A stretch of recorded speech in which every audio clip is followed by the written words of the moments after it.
aqui. Pronto. Então, está gravando, tá bom? E a partir de agora, então, eu vou começar. Então, algumas normas, assim, só para a gente se ajeitar aqui, né, para poder fluir bem a aula. É minha primeira aula também online, tá? Eu já participei de reuniões assim, mas é minha primeira aula, então vamos ver como é que vai funcionar. É muita gente na sala, tá? E o que eu pediria é o seguinte: vamos usar bastante aqui o chat, tá? Então, espero que vocês enxerguem aí aonde fica a opção para poder escrever alguma coisa. E vocês também podem tirar dúvidas por ali ou me interromper por ali. Se for uma coisa assim extremamente importante que precise me interromper, aí eu pediria para vocês habilitarem o microfone, né, e escrever ali e falar, né, e depois desabilita. Assim que falar, desabilita, tá bom? Mas em geral tenta pedir a palavra pelo bate-papo. Se eu estiver no meio de uma explicação, eu não vou enxergar o bate-papo, mas de tempos em tempos, quando a gente estiver falando, eu vou tentar dar uma olhada ali para não perder a fila, tá bom? Não, estou vendo o Paulo falou há quanto tempo? Pois é, né? Quanto tempo? Vocês devem estar vendo, quem está olhando para mim, né? Que eu não estou num escritório, assim, eu estou no quarto do meu filho, né? Então, atrás de mim aqui tem uns super-heróis na parede, não reparem não, tá? É para tornar o ambiente mais agradável, tá bom? Não, mentira, é o melhor espaço para trabalhar aqui, tá legal? Bom, isso está gravando, né? Não deveria, mas ok. Bom, vamos lá. Falar sobre a disciplina, né? A gente parou, tivemos 4 aulas, né?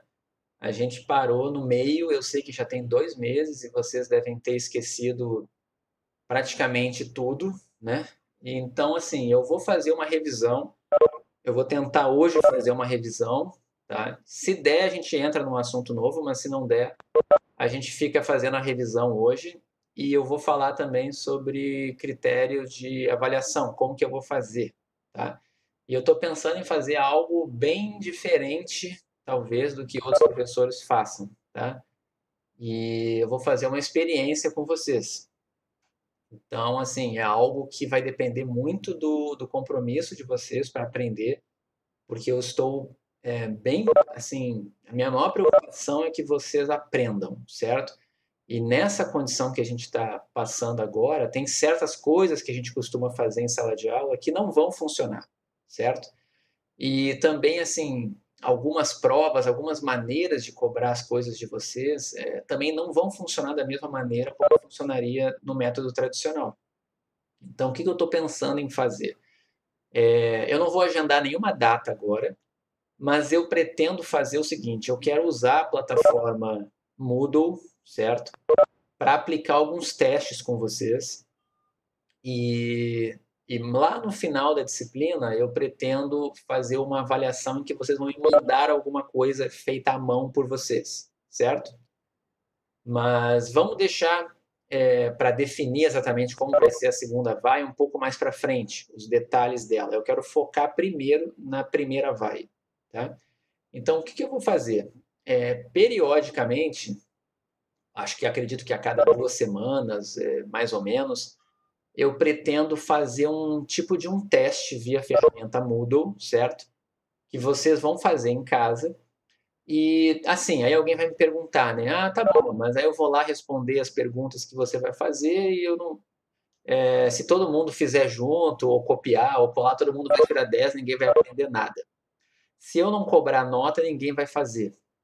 Então, qual é a minha ideia? Eu vou fazer um teste, ele vai ter nota lá dentro do Moodle, mas eu não vou considerar essa nota, certo? Então, por exemplo, daqui a 2 semanas eu vou fazer um teste sobre introdução à probabilidade. Vocês vão entrar lá, vocês vão responder. Vai ser um teste de múltipla escolha, misturado com algumas questões que vocês vão me responder numericamente. Enfim, vocês vão responder. Ao ir respondendo o questionário, vocês vão começar a ver a resposta certa. Eu vou dar o gabarito lá para vocês e vocês vão descobrir ao final do teste do tipo assim, poxa, acertei 8 de 10, certo? Essa nota vem para mim, eu vou saber que você acertou 8 de 10.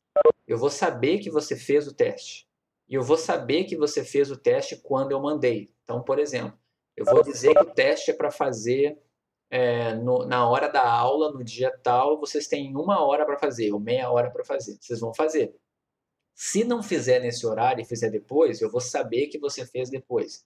Eu vou contar muito mais a participação de vocês do que a nota em si, certo?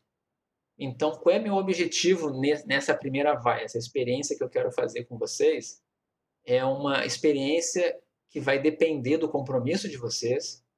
E lembrem, tá? Eu prefiro que você faça o teste e erre todas as questões, certo? Mas que você faça e se comprometa e eu veja lá que você fez, do que você fazer o teste, acertar todas as questões, tendo simplesmente perguntado para alguém: ah, para mim apareceu isso, o que eu coloco? Entende? Então, assim, eu não estou preocupado em se você quer copiar ou não quer copiar, eu quero saber se você aprendeu o conteúdo. Então, eu vou fazer uma experiência na primeira vai, baseada em participação, certo? Então, vocês vão fazer o que eu pedi, vão fazer esses testes, eu vou saber a nota que vocês tiraram, isso vai ser um feedback para mim, eu vou saber se vocês fizeram na hora, e eu vou levar isso em conta na hora de avaliar vocês na primeira vai, certo? Mas essa nota desses testes não vai entrar, ok? Então, esse é o primeiro ponto. Eu vou fazer isso ao longo do curso, tá legal? Eu também estou ouvindo esse apito agora, tá? Eu vi alguém perguntando aqui, o Guilherme perguntou, né? Acredito que são entradas e saídas, porque toda hora eu estou vendo alguém saiu, alguém entrou, e pode ser que ele dê esse apito aqui, e eu ainda não sei como tirar. Vou perguntar para uma outra pessoa depois como que eu tiro isso, tá? Mas vamos lá. Enquanto isso, deixa eu ver o que eu estava falando. Bom, então é isso. A avaliação já é certo que eu vou dar alguma coisa que vai ser escrita, que vocês vão ter que me entregar no final do curso. E é certo que vocês vão ter esses testes periódicos que eu não vou considerar a nota. Ok? Eu vou testando isso. Se isso eu ver que não está funcionando, tá? Pode ser que eu faça ainda uma segunda avaliação escrita com vocês, que seria tipo um trabalho, alguma coisa, mas isso seria um pouco depois do prazo da primeira vai, ok? Então, até a data da primeira vai, vocês só vão fazer esses testes que eu estou dizendo para vocês, que vão ser via a ferramenta Moodle, tá legal? Então, assim, é muito importante a partir de agora que vocês deem uma testada lá para ver se vocês estão com acesso ao Moodle, tá? Se não tiver, tentar descobrir o que está acontecendo. Se é o e-mail que está errado, se é a secretaria que esqueceu de cadastrar vocês, porque eu não tenho muito esse controle. Eu tenho dois sistemas, eu mando e-mail para vocês e às vezes eu recebo de volta gente dizendo assim, professor, eu não sei o que está acontecendo, nem estou nessa disciplina e recebi e-mail, tem e-mail que volta, então assim, tem gente que cadastra o e-mail errado.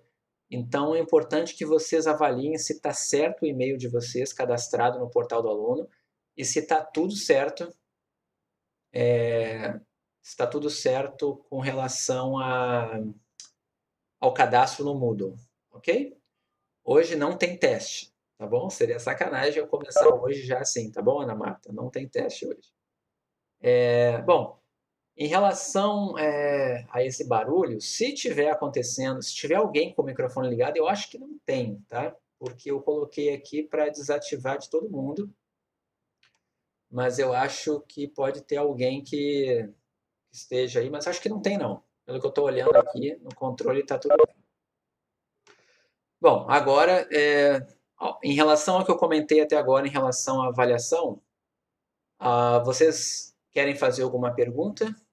Podem perguntar agora. Pode ser ou via chat, ou então habilita o microfone e pode falar. Ok? Vou dar um minutinho, ver se vocês conseguem. Vocês conseguem habilitar o microfone, aliás? Porque eu botei aqui para proibir, né? Não sei se vocês estão podendo. Sim, dá pra habilitar sim. Alô? Tá. Dá para habilitar. Quem quer fazer alguma pergunta? Professor, como é que vai ser cobrada a presença? Vai ter essa cobrança? Pois é, eu vou ter um controle aqui, tá? De quem veio e quem não veio, tá? Mas eu sei que tem muito essa questão de eu cair no meio da aula, minha conexão caiu, minha conexão não tá boa. É, eu consigo saber, como eu vou ter a gravação aqui, tem o chat, eu tenho como ter um controle de quem está vindo, tá? Mas o nosso curso é presencial, mas ao mesmo tempo eu vou tentar usar o bom senso. É isso que eu vou responder para você, tá? Então eu vou seguir mais ou menos o que eu faço sempre e, e vou usar bom senso em relação a isso. Então, assim, eu diria, não se preocupe, mas eu vou ter um controle de quem está vindo e quem não está vindo, ok? Tá, uma outra pergunta aqui da Ana Marta, os testes serão feitos no horário da aula? Nem todos, tá? Se eu fizer um teste que eu coloque assim, eu quero que vocês façam ele em meia hora, eu vou usar o tempo da aula para isso, certo?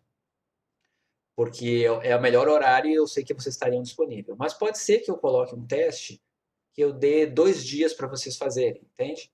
Então, se eu fizer isso, vocês podem fazer a hora que quiser. Eu uso a aula normalmente. Tá? Então, vai depender, cada teste vai ter sua característica, mas a minha ideia é fazer testes que não levem mais de meia hora para ser feitos. Tá bom? O André perguntou, você disse que vai tentar disponibilizar. Sim. Não, a princípio, eu quero tentar colocar no YouTube as nossas aulas. Tá? Só que eu ainda não tenho certeza do tamanho que isso vai ficar, e são muitas aulas, né? Então, seriam 3 aulas por semana, e eu também tenho outras 2 disciplinas que eu estou lecionando, e eu não sei o tempo, se eu vou ter que ficar 24 horas por dia fazendo upload de vídeos, tá? Ainda não sei. Mas a minha ideia inicial eu estou gravando a aula, tá? E eu vou ter o arquivo, vou disponibilizar de alguma forma, tá? Eu vou ver com outros colegas e ver como é que eles estão fazendo e tentar seguir a melhor estratégia. Tá legal? Alguém perguntou de novo aqui, quando é o dia das provas? Não, não tem essas datas ainda, tá? Você pode gravar só o áudio, mas aí só o Professor, áudio também eu acho que não adianta, tá? Quem que está falando? eu, Júlio. Professor, o senhor falou que a primeira vai ser da forma que o senhor vai liberar no Moodle os testes para a gente fazer, mas o senhor quer mais ver a nossa participação, se a gente aprendeu e tal. Mas como é que vai ser dado a nota em relação a isso, então?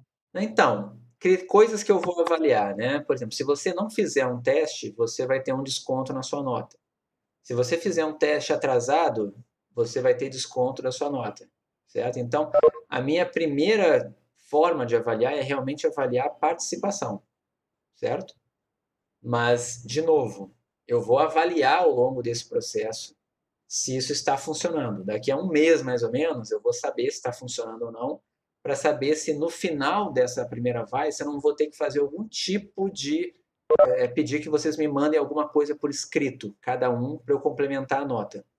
Mas é certo que, pelo menos assim, no mínimo, metade da nota da primeira vai ser participação, certo? Então, e por isso que eu estou falando, é muito importante para mim que vocês façam essas coisas que eu vou preparar para vocês, esses testes, completamente sozinhos, certo? Sem nenhum tipo de ajuda de outra pessoa, porque eu preciso ter o feedback se você está aprendendo. E mesmo que você tire 0 nele, é uma coisa que só eu vou saber e eu não vou usar essa nota. Eu prometo para vocês, eu não vou usar essa nota desse teste na primeira vai, certo? Então, o Bernardo está perguntando, vamos ter o feedback pelo Moodle? Eu vou tentar fazer algo que a cada questão que você avance, ele diga para você o gabarito, entende? Então, assim, você vai lá e diz, eu acho que a resposta é 0. Aí, quando você botar para enviar, ele vai dizer, acertou. Ou vai dizer, não, a resposta era -1. -1 não vai ser, né? Não vai ter nenhuma probabilidade negativa, mas, sei lá, a resposta era meio. Eu vou tentar fazer alguma coisa assim. Não, Paulo Almeida, posso gravar e colocar no YouTube? Não, tá? É aquilo. Se você quiser gravar para você, pode, mas não coloca no YouTube, por favor, tá? Porque eu tenho um vídeo oficial e então, assim, não faça isso, tá legal? É isso, vou tentar gravar e colocar no YouTube. Se tivermos problemas em conectar pelo Moodle, entramos em contato com você por e-mail. Vamos lá. Se você tiver problema para conectar pelo Moodle, não é só comigo o problema, porque todos vocês estão cadastrados em todas as turmas no Moodle. Isso, na verdade, eu não vou ter como resolver. Na verdade, quem tem poder para resolver isso é a GRC, a Secretaria Acadêmica. Então, o ideal era que vocês entrassem em contato com a Secretaria Acadêmica, ou seja, ou abrindo um requerimento lá no portal do aluno, ou então escrevendo diretamente para eles. Né? O atual gerente lá é o professor Alexandre, porque eu não vou ter como resolver, entende? E se você tiver problema no Moodle comigo, você vai ter problema com outros professores também. E é muito bom que vocês estejam com isso tudo fechado, porque outros professores podem usar o Moodle para fazer também alguma atividade com vocês. Ok? Mas enfim, se você não conseguir resolver de forma nenhuma, me escreve para eu tentar ver alguma coisa. Tá bom? Então, bom, eu já falei bastante sobre a questão dos testes. A Melinda perguntou de novo se tem data. Não tem data, tá? E como eu disse para vocês, vão ser coisas de feedback, então não tem muito essa assim de eu vou passar uma semana estudando para o teste que ele vai dar. Eu quero que vocês vão estudando e quando tiver o teste que vocês tirem a nota que vocês estão naquele momento, entende? Então, eu vou tentar sempre avisar uma semana antes, tá? Então, não tem teste essa semana e provavelmente não teremos teste na semana que vem, mas na outra acredito que já teremos, tá? Mas não tem data ainda. Ok? Mais alguma pergunta? Ou podemos fazer uma revisão? Dou-lhe uma. Dou-lhe duas. Oi. Ok? Não. Tá bom. Então vamos lá. Eu vou fazer o seguinte. Eu vou compartilhar a minha tela aqui e vou colocar uns slides que foi o que eu mandei para vocês no sábado, de madrugada, de sábado para domingo. E ali tem um pequeno resumo da matéria que a gente viu até o momento. Não tem as demonstrações, não tem exatamente todos os exemplos que eu fiz no quadro, tá? Tem, mas é um resumo da matéria. E eu vou focar nisso agora, tá? Então, eu vou mandar para vocês aqui a minha tela. Vocês estão enxergando a minha tela, eu acredito. Deixa só eu fazer uma coisinha aqui.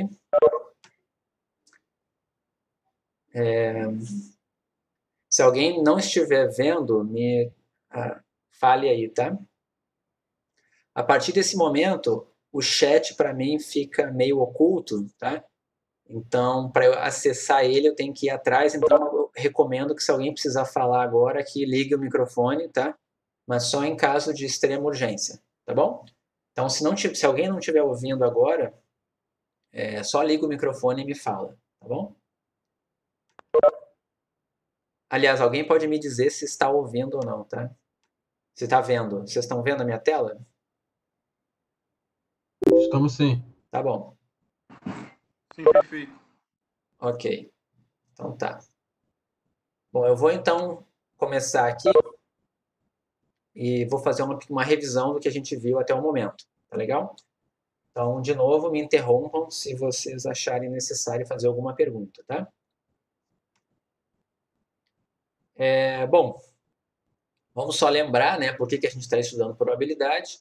A gente comentou várias vezes isso, tá?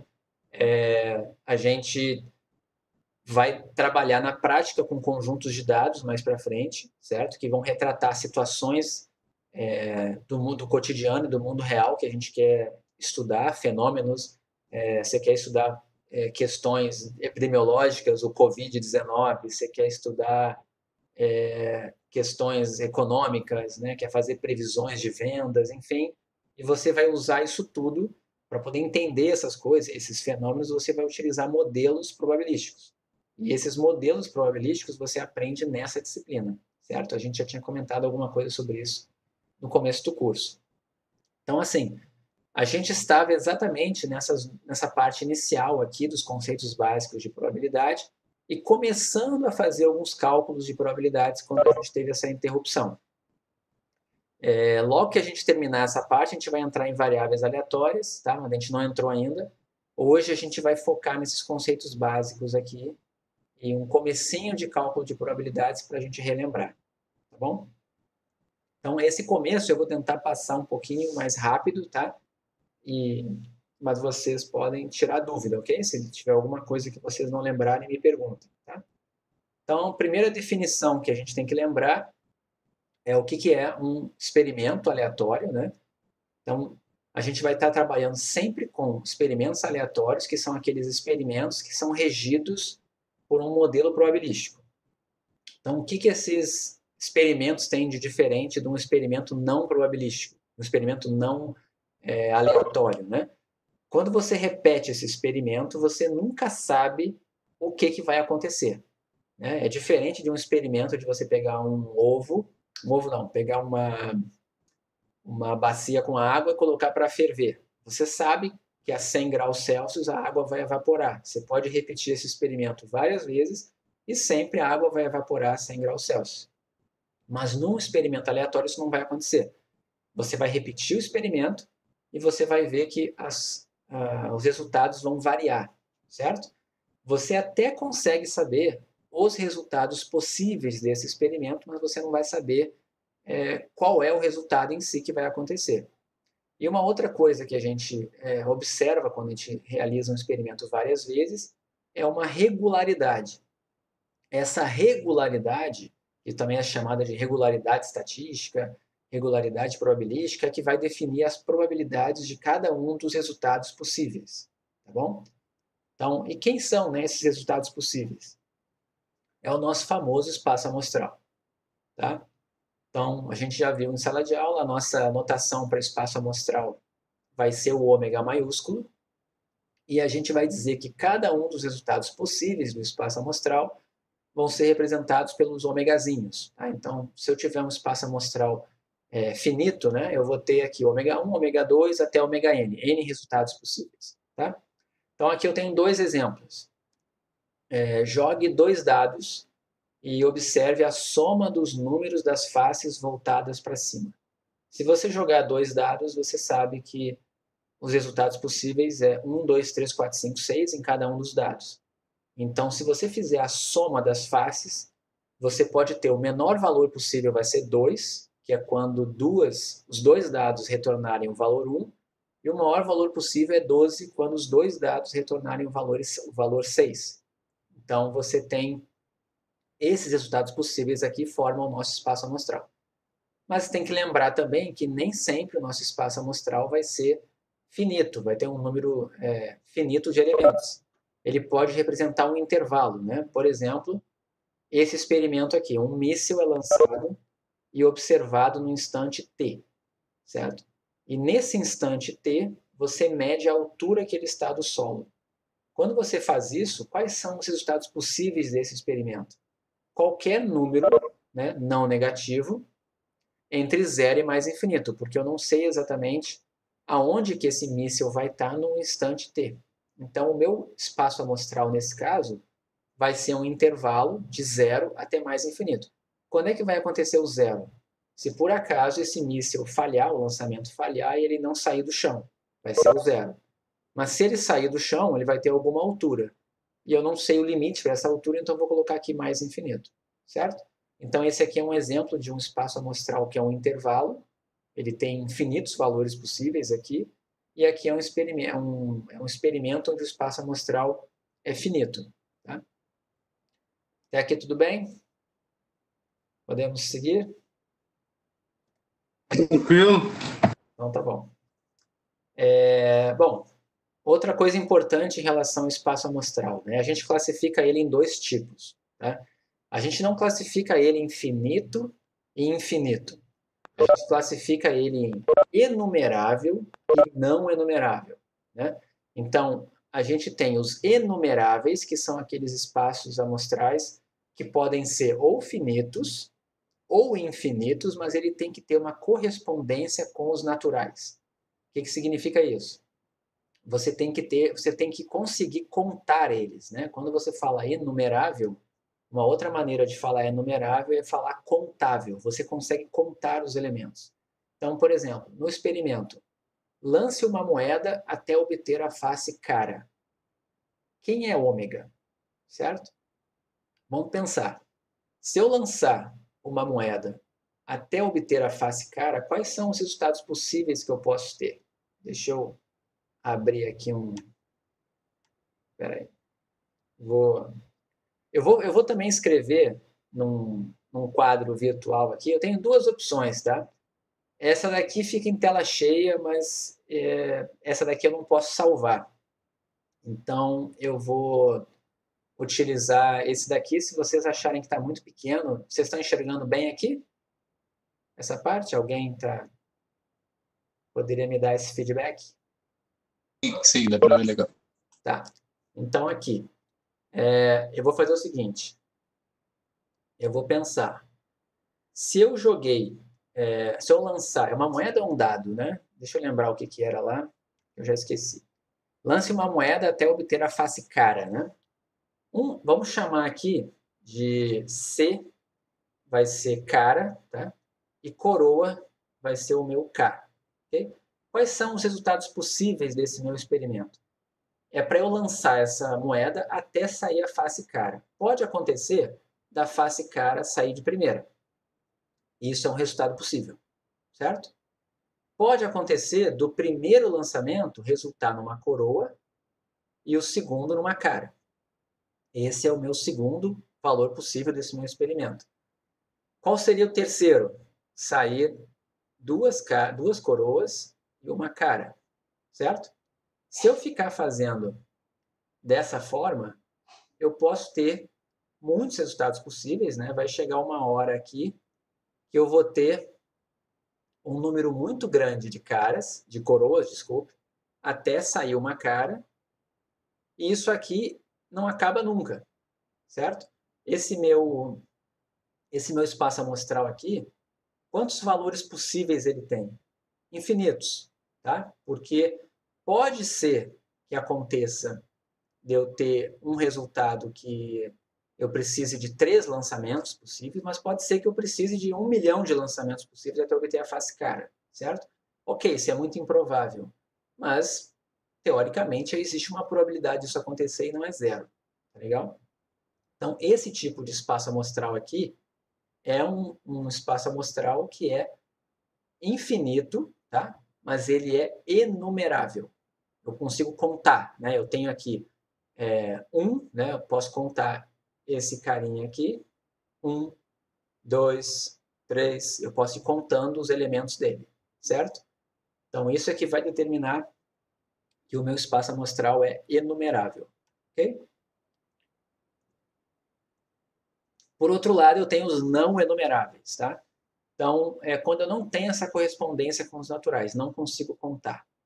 Então, no exemplo anterior, eu poderia pensar assim, tá legal, vou lançar uma moeda até obter a face cara, mas eu não vou registrar os lançamentos, eu vou registrar apenas o tempo até que o experimento acabe. Quem é ômega? Eu não faço ideia, porque esse experimento pode ser que leve 10 anos para acabar, pode ser que leve 10 segundos para acabar, então o meu ômega vai ser um intervalo de 0 a mais infinito, certo? Então, nesse caso, eu vou ter um espaço amostral que é um intervalo e ele é não enumerável, eu não consigo contar os elementos de um intervalo.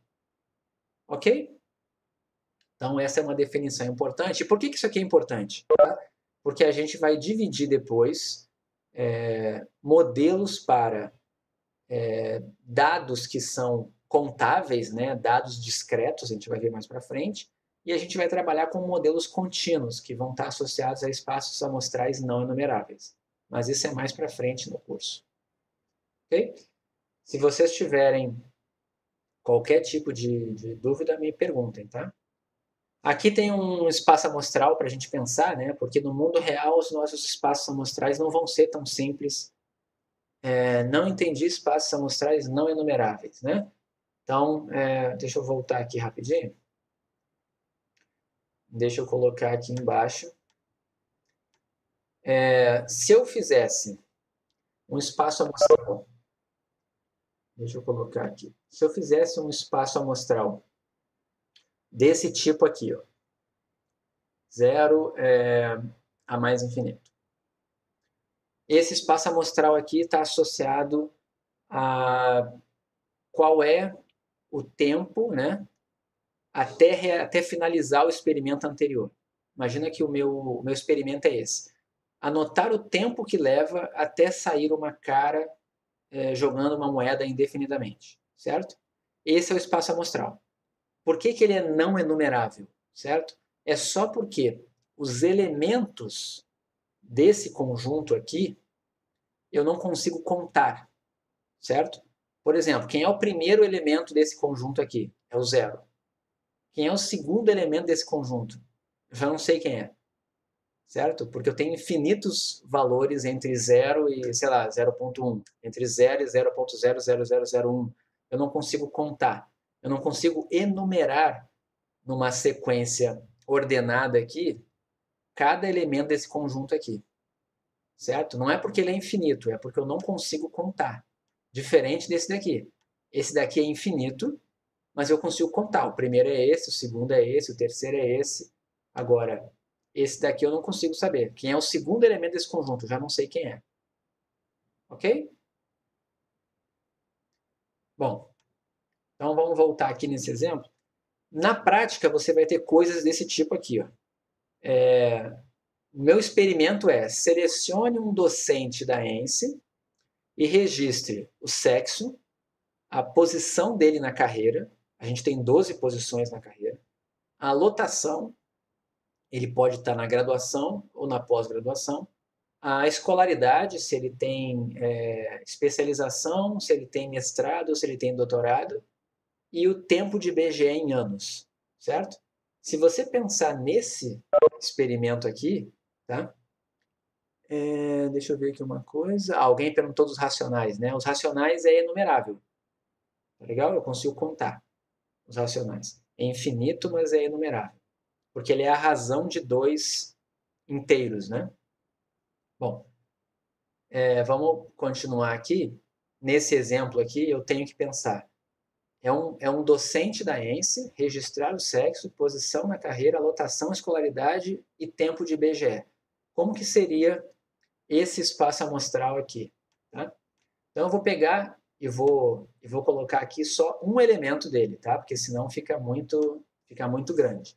Mas, por exemplo, esse meu espaço amostral aqui, ele vai ter como primeiro resultado possível, eu vou colocar o meu caso, tá? Vamos imaginar que eu fui sorteado, tá? Eu vou colocar eu aqui como sendo o G, tá? Eu sou o Gustavo. Tem 2 Gustavos, né? Então eu vou chamar aqui eu de G1, tá? G1. O segundo aspecto que eu tinha que olhar é o sexo, né? Então eu vou colocar aqui que é masculino, certo? A outra coisa é posição na carreira, lotação, escolaridade. Vamos lá. Então, posição na carreira, eu sou S1. Que mais que eu tenho aqui? Escolaridade, doutorado. Que mais que tinha lá que eu já esqueci? Eu troquei a ordem, mas não tem problema, tá? Falta lotação e tempo de IBGE. Então, vou colocar aqui a lotação. Graduação. E tempo de IBGE, deixa eu pensar, acho que são 11 anos.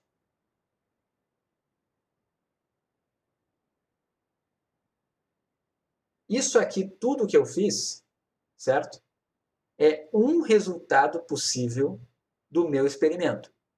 Se eu tivesse sorteado outro professor, eu ia ter outro valor aqui, seria outro nome, eu poderia ter outro sexo, eu poderia ter outra posição na carreira, outro grau de instrução, eu poderia ter outra lotação e outro tempo de casa, certo?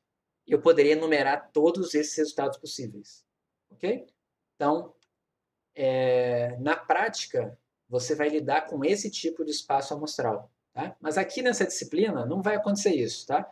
Nessa disciplina a gente vai trabalhar com situações mais simples, onde a maior preocupação para mim é saber se ele é enumerável ou não enumerável. Tá legal? Ok até aqui? Eu vou depois, tá? Eu vou eu consigo salvar isso que eu estou colocando aqui nesse quadro e eu coloco isso para vocês em outro lugar, o que eu escrevi aqui. Tá legal? Bom, vamos adiante. Sobre o meu espaço amostral, né? Cada um dos resultados possíveis do meu experimento, a gente vai chamar ele de um evento, tá? E um evento, na verdade, não vai ser só um resultado possível. Um evento é uma coisa um pouco mais genérica. Evento é uma coisa mais geral, né? Um evento é qualquer subconjunto de um espaço amostral. Essa é a definição de evento. Se alguém perguntar para você o que é um evento e você tivesse que responder em uma palavra, você ia dizer para mim essa palavra, é um subconjunto. Tá legal? Guardem isso na cabeça. Então, por exemplo, o que seriam alguns eventos importantes que a gente tem que conhecer? Os mais importantes, assim, são o evento elementar. O que é o evento elementar? É um evento que é um resultado possível do meu espaço amostral. Então, deixa eu só voltar aqui, por exemplo. Aqui, ó, nesse exemplo aqui, certo? De jogar moeda, esse 2 aqui é um possível resultado do espaço amostral. Então, ele é um evento elementar, ou um evento simples, é outra maneira de chamar ele. Cada um desses elementos aqui é chamado de um evento elementar. Ok? O que seria o evento certo? Vamos lembrar. Ômega é um conjunto. Se eu pegar um ômega é um evento? Se ômega é um conjunto, ômega também é um evento. Por quê?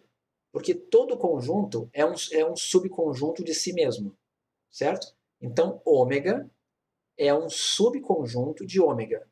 Então, ele é um evento. E por que ele é o evento certo? Porque ele sempre acontece. Se eu perguntasse para você, eu vou jogar uma moeda, né? E eu quero saber qual é a probabilidade de ocorrência da face cara ou coroa, certo? Poxa, vai acontecer isso, com probabilidade 1. Então, seria meu evento certo. Por quê? Porque 0, 1 é um evento, é um subconjunto de ômega que é exatamente 0, 1, certo? Então, nesse exemplo aqui, eu poderia pensar no evento que é exatamente esse conjunto aqui. Esse conjunto aqui é o evento certo. Tá legal? Outra coisa, quem é o evento impossível? Né? A gente tem que lembrar que o vazio faz parte de qualquer conjunto. E ele representa todos os resultados que não podem ocorrer nesse experimento. A gente vai chamar isso sempre de evento impossível. E a notação dele vai ser de vazio, tá? Bom, então aqui tem uns exemplos, tá? Considerem um experimento onde jogar uma moeda 2 vezes, a gente está lançando uma moeda 2 vezes, uma moeda honesta, e as faces resultantes são registradas. O que a gente tem aqui? Espaço amostral. Se eu estou jogando 2 moedas, o meu espaço amostral vai ser cara a cara, cara coroa, coroa cara ou cara a cara. Esse é meu espaço amostral. São os 4 resultados possíveis desse meu experimento, certo? O que seria o evento A aqui? O evento A é um subconjunto de ômega. Qual é o subconjunto que eu peguei? O próprio ômega. Então, se eu perguntasse para você, o evento A vai acontecer? Vai. Porque se eu colocar o meu experimento para rodar, vai sair um desses resultados aqui. Se um desses resultados aqui acontecer, é porque aconteceu um desses aqui. Se acontecer um desses aqui, é porque o A aconteceu. Então, ele vai acontecer sempre. E ele é chamado de evento certo. Evento B, né? CK. Esse CK aqui é um dos eventos possíveis é um dos meus elementos do espaço amostral. Ele é um evento elementar ou um evento simples, ok? Então, é o B. O que é o evento C?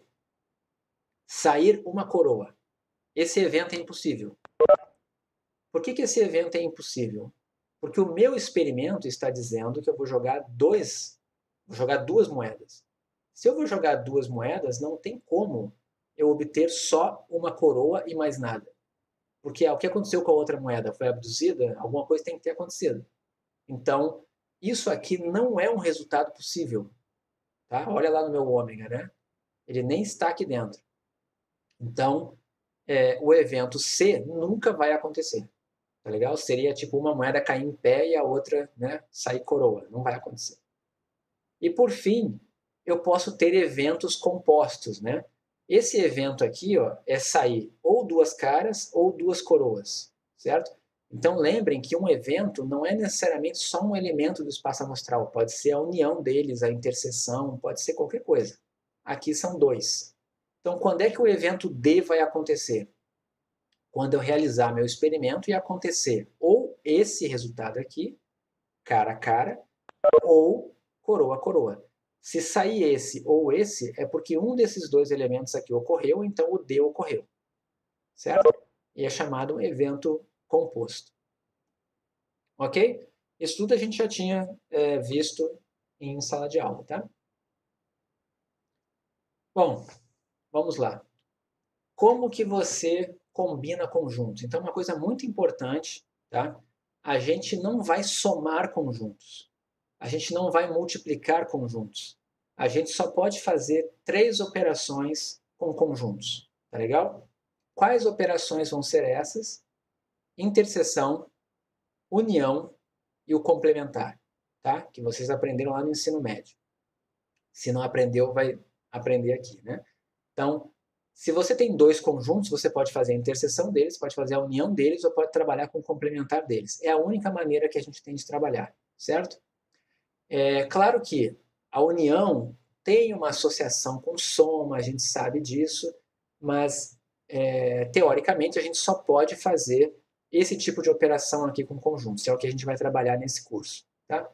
Uma outra informação importante é você saber o seguinte: se você tem um espaço amostral com N elementos, certo? Quantos subconjuntos você pode tirar de um conjunto de N elementos? Tá? Se você não viu isso em nenhum lugar, você pode aprender, eu posso depois até ajudar você se você não lembrar como é que faz, mas você pode provar que se você tem um conjunto, um espaço amostral, por exemplo, que tem N elementos, certo? Você tem 2 elevado a N subconjuntos possíveis. Consequentemente, cada subconjunto possível é um evento. Então você tem, o Júlio perguntou aqui, isso seria o conjunto das partes? Sim, é exatamente o conjunto das partes. Tá?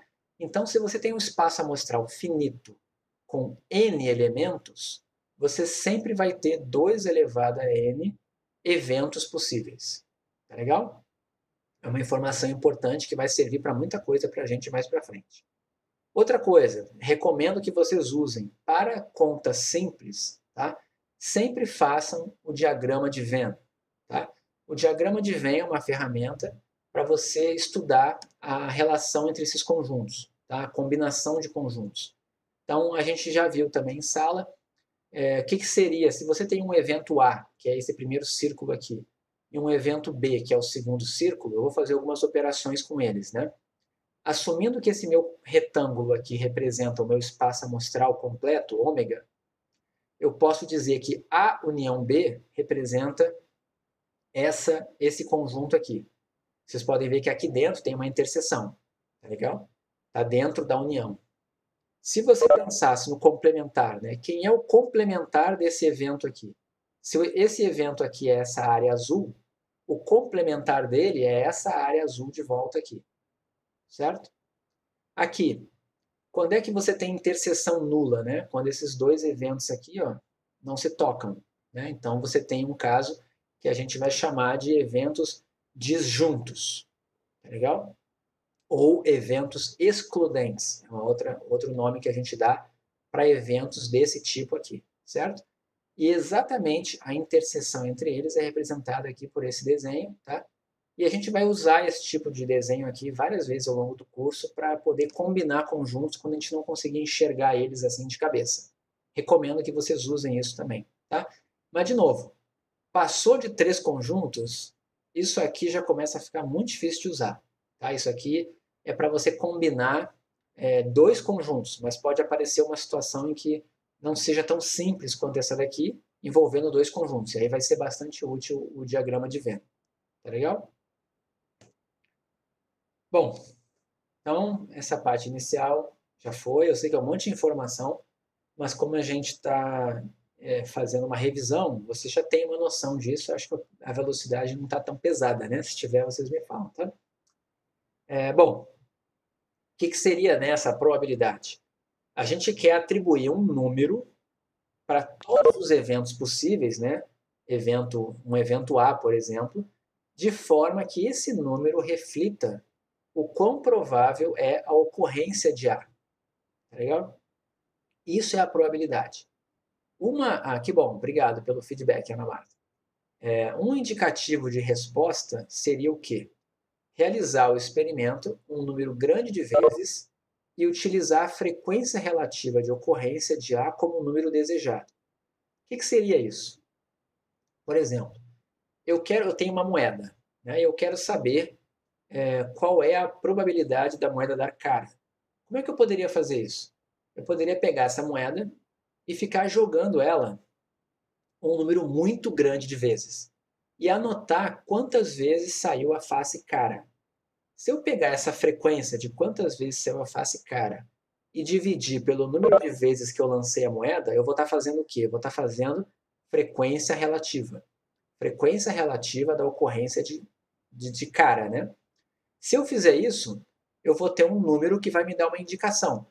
Se eu jogar a moeda 100 vezes e 49 vezes saiu cara, eu vou dizer que 0,49 é uma medida da probabilidade de ocorrência de cara nessa minha moeda. Okay? Essa é uma intuição que existe de probabilidade que tem a ver com a visão frequentista da probabilidade. Tá?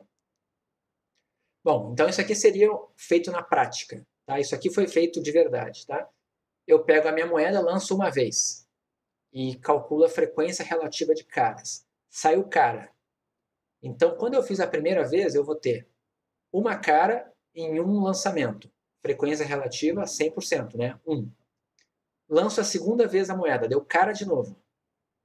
A frequência relativa continua sendo 1, porque eu tenho 2 sucessos em duas realizações do experimento.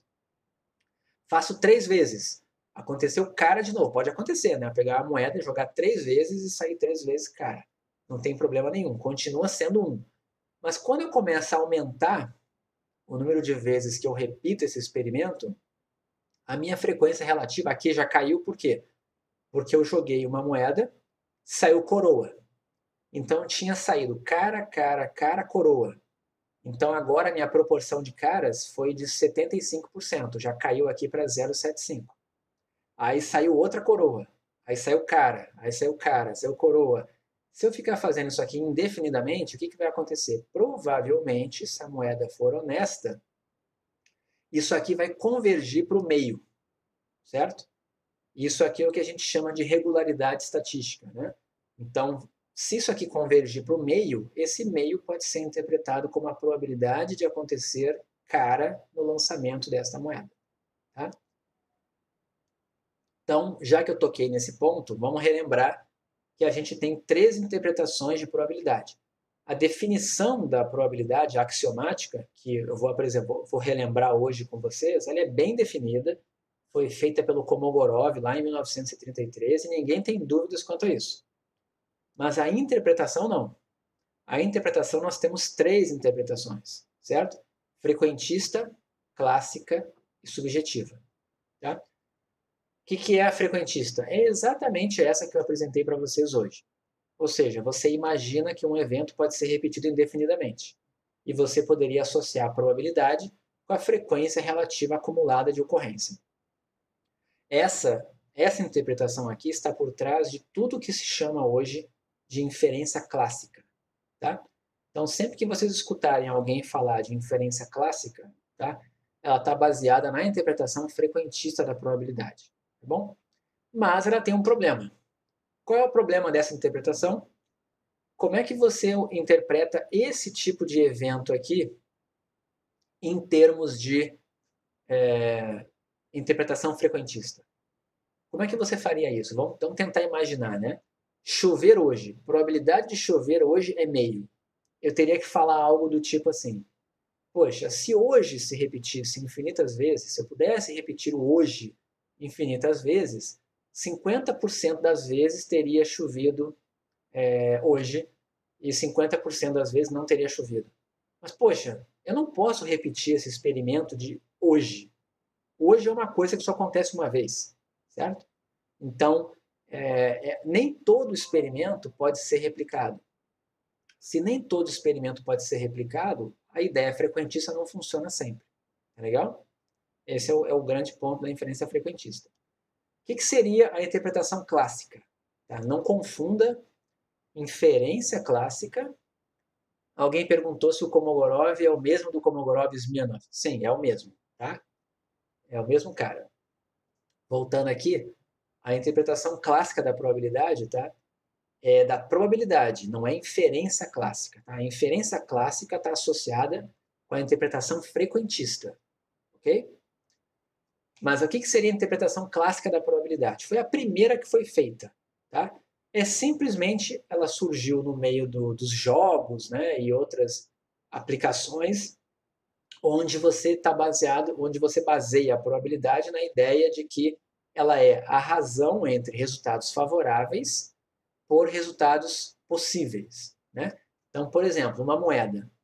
Qual é a probabilidade de dar cara numa moeda? Você pensa assim, peraí, a moeda pode dar cara ou coroa.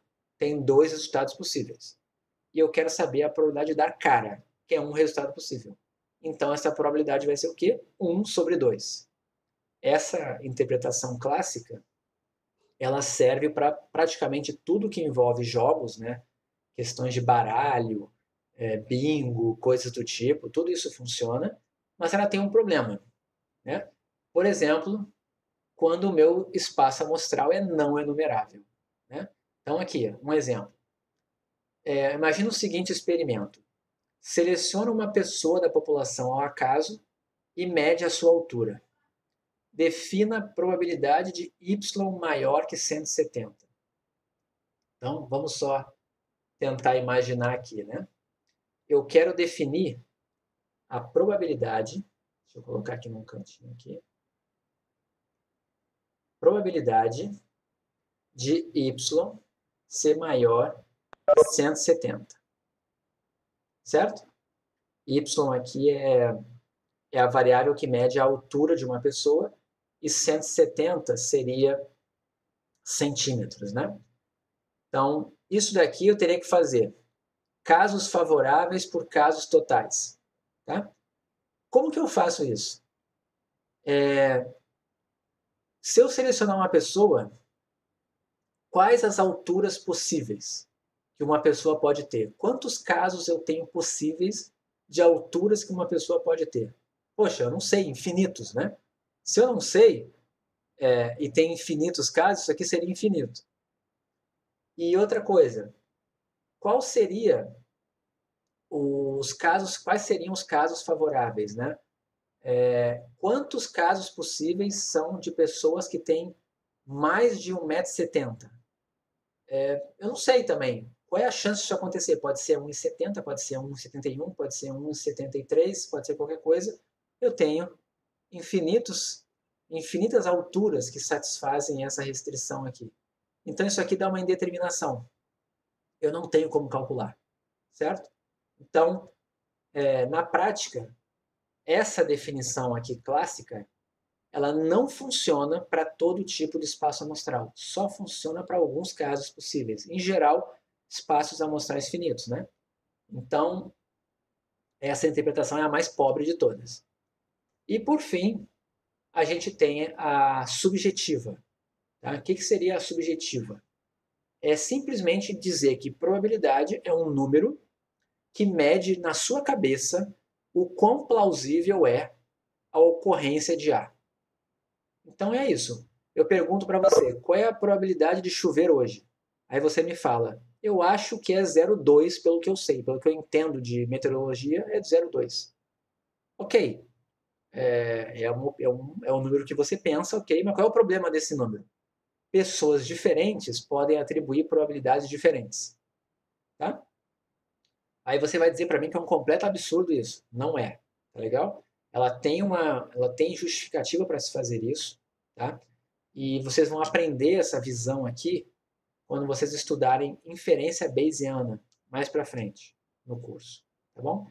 Mas, de novo, se eu fosse resumir aqui, o mais importante é a interpretação frequentista está associada com todos os métodos clássicos de inferência e a interpretação subjetiva está associada com todos os métodos bayesianos de inferência.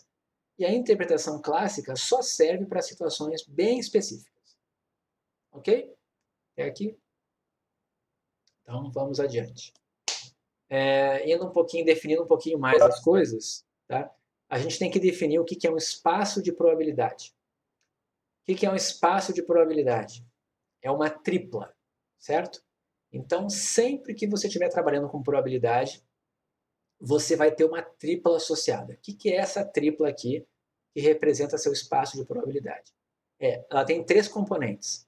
Ômega, uma classe de eventos aqui, A, que eu estou chamando é a minha sigma álgebra, e P, que é uma probabilidade. Como que a gente remete a elas? Como é que a gente fala sobre elas? Né? O ômega são os resultados possíveis do meu experimento. Okay? O que seria essa sigma álgebra? É uma classe de eventos ou uma coleção de eventos que tem todos os eventos que eu estou interessado em calcular probabilidades. E por fim, esse P aqui é uma função, ela tem que ser uma função real, ela tem que me retornar números entre 0 e 1, certo? E ela tem o que como argumento? Todo mundo que estiver dentro dessa sigma álgebra aqui vai ter uma probabilidade associada, tá? Então, assim, não se assustem com sigma álgebra, eu já falei para vocês em sala de aula, eu não vou cobrar de vocês sigma álgebra, mas é importante que vocês entendam sigma álgebra na mente de vocês. Se alguém falar assim, sigma álgebra, o que tem que vir na cabeça? Todos os eventos que alguém poderia estar interessado em calcular a probabilidade. Certo? Então, assim, não basta saber o espaço amostral. Você tem que saber todos os eventos que alguém estaria interessado. Eu não posso definir probabilidade só nos resultados possíveis. Eu tenho que definir probabilidade em cima de todos os eventos possíveis. Por isso que é importante definir a sigma álgebra. Tá? Então, aqui, só para vocês saberem também, a sigma álgebra, para você dizer que tem uma sigma álgebra, tá? Você tem que ter essa seguinte situação aqui. Um espaço amostral ômega, e essa coleção de eventos da sigma álgebra vai funcionar da seguinte forma. Se tiver um evento lá dentro, tem que estar o complementar dele também. Outra coisa, se você tiver, por exemplo, 2 eventos, a união deles tem que estar, a interseção deles tem que estar. Se você tiver 3 eventos lá dentro, a união dos 3 tem que estar, a interseção dos 3 tem que estar. Certo? Para muitos casos, a sigma álgebra vai ser o conjunto das partes. Tá? Mas a gente pode tentar fazer esse. Eu vou fazer um exemplo só disso, só para a gente relembrar, é um que eu fiz em sala de aula, tá? Mas que é o seguinte, imagina que você tem um experimento que é o da moeda, certo? E eu vou jogar uma moeda apenas. Então eu vou ter cara e coroa. Desculpa, coroa e cara aqui, tá? Como resultados possíveis de um experimento de jogar uma moeda. Tá legal? Se eu quisesse saber o seguinte, quem é a sigma álgebra desse experimento aqui? Tá legal? Eu tenho que pensar numa coleção de eventos associados àquele experimento ali. Então vamos pensar, o que tem que ter numa sigma álgebra? Se eu colocar cara, está dizendo lá que se um evento está lá dentro, o seu complementar tem que estar também. Então, se eu colocar... Isso aqui é um evento possível? Alguém pode estar interessado em calcular a probabilidade de sair cara? Sim. Então, eu vou colocar também a coroa, porque é o complementar dele. Consequentemente, se eu coloquei a coroa, tem que estar o complementar da coroa, que é o cara. Então, até aqui tá bom. Só que tem outra coisa. Dizia também que se eu tenho dois eventos lá dentro, a união e a interseção tem que estar também. Então, vamos lá. Quem é a união de C e K? É o CK. Certo? O que foi que eu acabei de colocar aqui? Esse CK aqui nada mais é do que o ômega, certo? O ômega é um resultado possível. Alguém poderia perguntar para mim assim, qual é a probabilidade de sair cara e coroa? Aliás, cara ou coroa? Alguém pode perguntar isso para mim.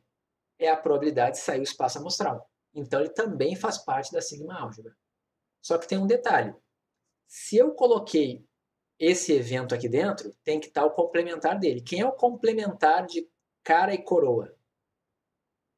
Nesse meu experimento aqui. Se cara e coroa representa tudo, o que seria o complementar do tudo? Seria nada, né? Seria o vazio. Ok? E lá também está dito que tem que estar as interseções. Vamos ver se satisfez. Qual é a interseção de cara com coroa? Não tem como acontecer cara e coroa ao mesmo tempo. A interseção é o vazio. O vazio está aqui dentro. A união, né? Cara, união com vazio, dá o quê? Cara. Coroa, união com vazio, dá o quê? Coroa. Cara e coroa, interseção com vazio. É vazio. Cara e coroa, união com vazio.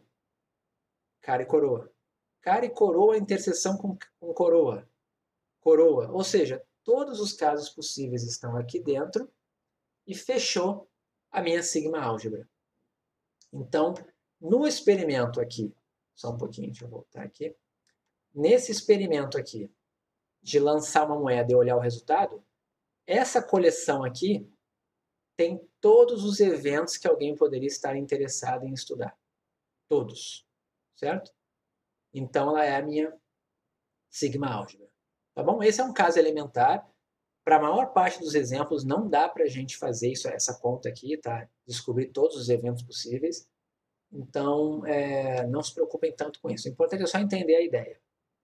Ok, até aqui essa parte é bem chatinha, né? Essa parte da sigma álgebra é chata. Mas, se alguém tiver alguma dúvida, pergunte. Tá bom? Ok? Posso continuar? Vou continuar. Oi. O Júlio perguntou, é o conjunto das partes de ômega? Nesse caso, foi. Mas nem sempre vai ser. Ok? É possível montar a sigma álgebra que é menor do que o conjunto das partes. Tá bom? Mas nesse caso aqui foi. Mas, de novo, eu não vou entrar nessa discussão. Essa discussão está dentro do livro do Barry James, mas a gente não está estudando no livro do Barry James, tá? Esse nível é um pouco acima. Tá bom? Bom, finalmente, definição axiomática da probabilidade. O que é isso aqui? Em 1933, o Kolmogorov fez uma definição pela primeira vez na história do que seria a probabilidade e colocou 3 axiomas para isso. Tá? Se você tiver esses 3 axiomas satisfeitos, você conseguiu definir uma probabilidade válida. Tá bom? Então vamos lá. O que seria a probabilidade segundo Kolmogorov? É uma função real, tá? Então uma função que retorna para a gente números reais. Tá? Ela vai retornar números no 0, 1, mas por enquanto pense numa função real que retorna valores reais. Definida onde? Na sigma álgebra. Então essa função aqui, o que vai ser o argumento dela? Você vai colocar eventos aqui dentro e ela vai te retornar o quê? Números. Números o quê? Reais, certo? E para essa função aqui ser considerada uma probabilidade, tem que satisfazer esses 3 axiomas aqui. Primeira coisa, os valores que ela vai retornar para você vão ter que estar no intervalo 0, 1, seja lá qual for o evento que você colocar aqui dentro. Então, note aqui, para todo evento que pertence à sigma álgebra, ou seja, para qualquer evento possível que eu botar aqui dentro, os números resultantes têm que estar entre 0 e 1. Segunda coisa, qual é o maior valor possível aqui, né? Se eu colocar aqui dentro ômega, lembrando que ômega faz parte da sigma álgebra. Se eu colocar ômega, a probabilidade de acontecer tudo, o evento certo, tem que dar exatamente 1. E a terceira coisa que tem que satisfazer é a seguinte: se você tiver uma coleção de eventos, tá legal? A1, A2, AN, certo? Uma sequência de eventos aqui, todas elas disjuntas 2 a 2. O que quer dizer isso? A interseção de A1 com A2 é o vazio. De A1 com A3 é o vazio. De A3 com A4 é o vazio. Qualquer interseção aqui de conjuntos aqui dentro, desses eventos, é o vazio. Tá legal? Se você tiver eventos que são disjuntos, a probabilidade da união deles tem que ser igual ao somatório das probabilidades individuais deles. Se você garantir isso daqui, você garantiu que essa sua função P que você definiu é uma probabilidade válida. Ok? De novo, a gente não vai ficar nessa disciplina, eu não vou chegar para vocês e falar assim, veja se essa função satisfaz os axiomas, não é muito meu objetivo, tá legal? Mas é importante a gente saber, tá bom? Alguém perguntou aqui, cara e coroa são disjuntos? São disjuntos, por quê? Se eu dissesse para você assim, seja o evento a moeda resultou na face cara, e o evento B, a moeda resultou na face coroa. O que seria a interseção entre eles, né? A moeda resultou na face cara e na face coroa. Não tem como a moeda retornar esse resultado para a gente, porque ou vai dar cara ou vai dar coroa. É impossível acontecer esses dois eventos ao mesmo tempo. Então, a interseção é o vazio. Por isso que cara e coroa são disjuntos no lançamento da moeda. Tá bom? Bom, a gente fez em sala de aula várias demonstrações. A gente gastou, acho que 2 aulas fazendo isso aqui. Eu não vou demonstrar de novo, tá legal? Ficou lá o que eu apresentei para vocês, vocês guardaram. Mas eu relembrei aqui algumas que são as mais importantes. Tá? Propriedades que a gente demonstrou todas em sala de aula. Então, o que a gente já sabe? Qual é a probabilidade de acontecer um vazio? Né? É 0. Okay? Qual é a probabilidade de acontecer A complementar? Ou seja, o A só que não. Né? É 1 menos a probabilidade de A. Legal? Outra que a gente viu, essa aqui vai acontecer toda hora. Vamos usar isso aqui direto. Né? A probabilidade de A interseção com não B, certo? Ou com B complementar, vai ser o P de A menos a interseção entre A e B. Tá legal? Isso daqui, também, em alguns livros, eles usam uma notação, tá? Que é essa daqui, ó. Às vezes você vai encontrar... Espera aí, que talvez... Você vai encontrar, em alguns livros... Só um pouquinho que meu quadro aqui deu ruim. Deixa eu trocar aqui de quadro. Espera aí. Só um pouquinho. Deixa eu colocar aqui. Em alguns livros, você vai encontrar essa notação aqui, por exemplo. A menos B. Certo? De novo, eu não vou usar essa notação aqui no nosso curso. Tá? Por que isso? Porque a gente não trabalha com operação diferença. Tá? Isso aqui é uma notação que representa exatamente aquela que eu escrevi ali. Isso daqui é probabilidade de A, né, interseção com B complementar. Certo? Então, A menos B é a mesma coisa que A interseção com B complementar. Mas eu não vou usar essa daqui. Eu vou usar só essa daqui. Alguns livros vocês vão encontrar as duas, tá? Mas eu não recomendo. Deixa só eu fazer o seguinte aqui. Eu vou só atualizar aqui o meu quadro aqui. Deixa eu ver se ele está funcionando de novo. Tá. Ok. O bom é que esse quadro não apaga, né? Depois eu salvo e mando para vocês. Ok? Então isso aqui é muito importante. Essa propriedade aqui a gente vai usar direto. Outra que a gente vai usar direto, né?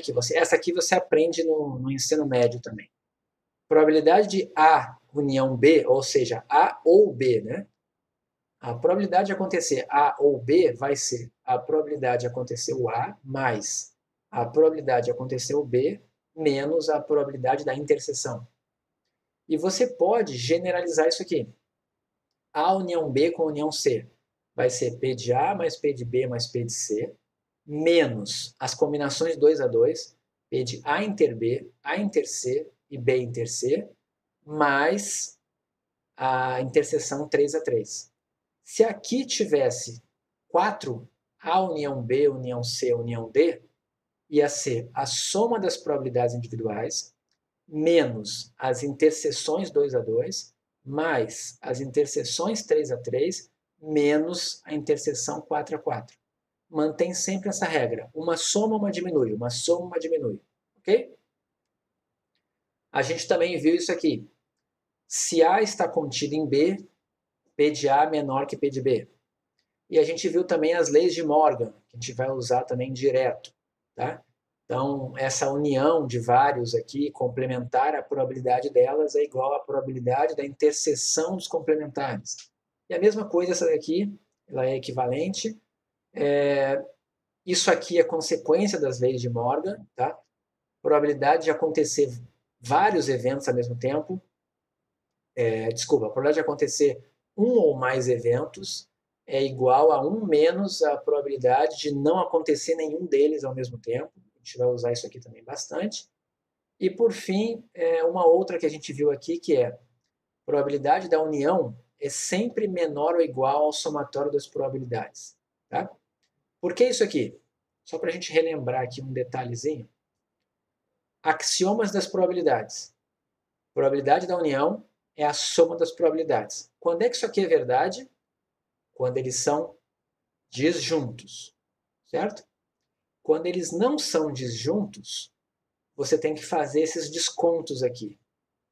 Tá legal? Tipo esse daqui, ó. A união B tem esse desconto aqui, ó. É a P de A mais P de B menos a interseção. Então, o que acontece? Se você pegar a união de eventos quaisquer, a probabilidade da união nunca vai ser igual a essa soma aqui, exceto se forem todos disjuntos, certo? Basta ter um aqui dentro que não é disjunto com o outro, que essa probabilidade aqui já não fica igual, já fica menor, tá? E a gente viu ainda outros resultados, mas isso tudo já está lá no caderno, a gente já fez, tem no livro também. Eu só estou relembrando as mais importantes. Ok até aqui? Sei que está muita coisa, né? Mas temos que relembrar, faz parte, tá? Cálculo de probabilidades, tá? O livro é esse? Eu não estou... Não é esse. Não é o Barry James, tá? A gente comentou no primeiro dia de aula, lembra do livro do Sheldon Ross, o livro do Paul Meyer, que é o livro um pouquinho mais básico, abaixo do nosso nível, mas que serve para intuição. O livro do Royal Portstone, a gente comentou também. A gente falou também do livro do DeGruy, né? Mas o livro que eu disse para vocês que é acima do nosso nível aqui são dois. O Magalhães é acima e o Barry James. Sendo que o Magalhães, que é um livro meio rosinha, assim, meio clarinho, meio... Não sei que cor é aquela, mas enfim. É meio rosa, meio bege, não sei. Ele tem a vantagem de ser um pouco mais mastigado que o Barry James. Mas, de novo, o Barry James é um nível acima do que a gente precisa nesse curso. Não recomendo que você estude pelo Barry James, não. Só se para você tiver muito light, aí você vai para ele. Tá legal? Mas eu acho que, a menos que você já tenha uma formação em matemática, ou um curso de análise feito, análise matemática, não vale a pena, não. Tá bom? Voltando aqui. Ah, você tem? Ah, lembrei, quem perguntou foi o Júlio, né? Você pode, tá? Você tem essa formação, você pode, tá bom? Mas os demais colegas eu não recomendo, não. Só tem um do Barry James. Depois eu falo com você sobre esses detalhes de compra de livro, tá bom? Você pode me escrever depois. Bom, cálculo de probabilidades, tá? a gente já sabe definir probabilidade, já sabemos definir a interpretação também, tem várias, mas a gente não sabe como calcular esse número, tá? E qual é a maneira mais simples de fazer isso? Utilizando espaços amostrais finitos, tá? Então, o caso mais simples que tem imagina que você tem um ômega, é um espaço amostral de um experimento que é finito, tem N resultados possíveis, certo? Se você definir cada resultado possível, se você colocar uma probabilidade PI para cada evento possível, tá? Então, assim, qual é a probabilidade de sair o ômega 3? P3. Qual a probabilidade de sair ômega N? PN. Se você fizer isso, você vai ter N probabilidades e todas elas vão somar 1.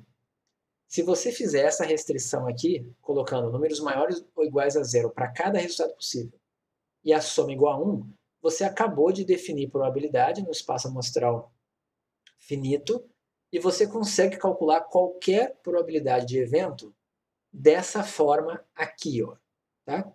Essa forma que está aqui é um pouco esquisita de enxergar, mas deixa eu ver se tem um exemplo depois. Não, então eu já vou fazer no quadro, tá? Eu vou tentar mostrar para vocês o que seria essa definição aqui para a gente relembrar. Vamos para o quadro aqui, tá? Vamos lá. Imagina que você tem esse espaço amostral aqui. 1, 2, 3. Ou seja, eu vou jogar um dado e vou anotar a face resultante, certo? Então eu tenho um espaço amostral com 6 resultados possíveis. Ele é finito, certo?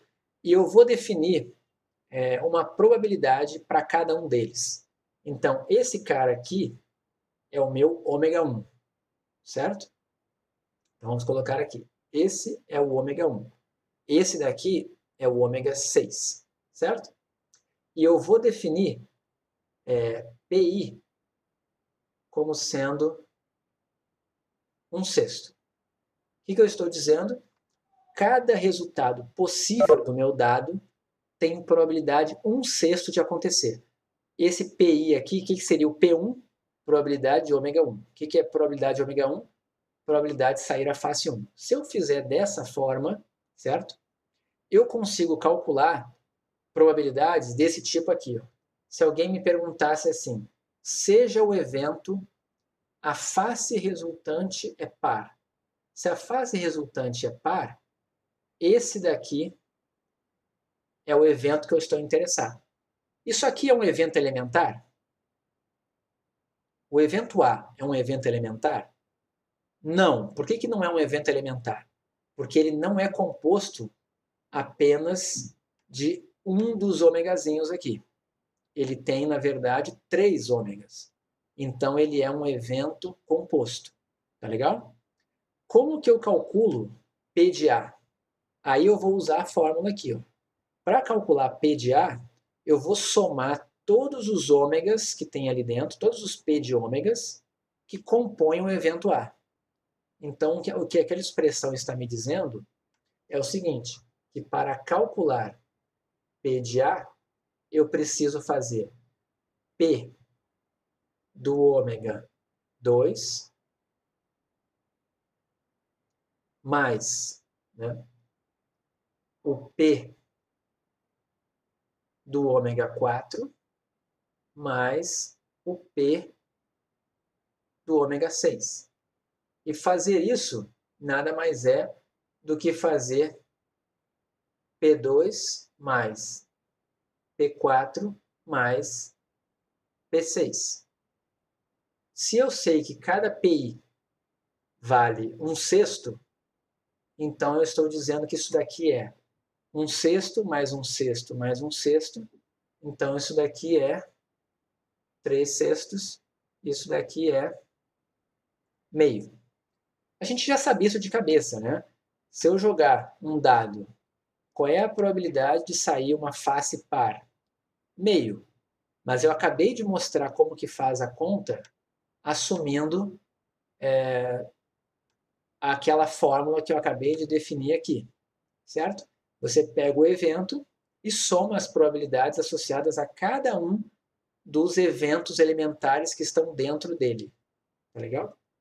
Só que essa fórmula só vale para espaços amostrais desse tipo aqui, ó, finitos.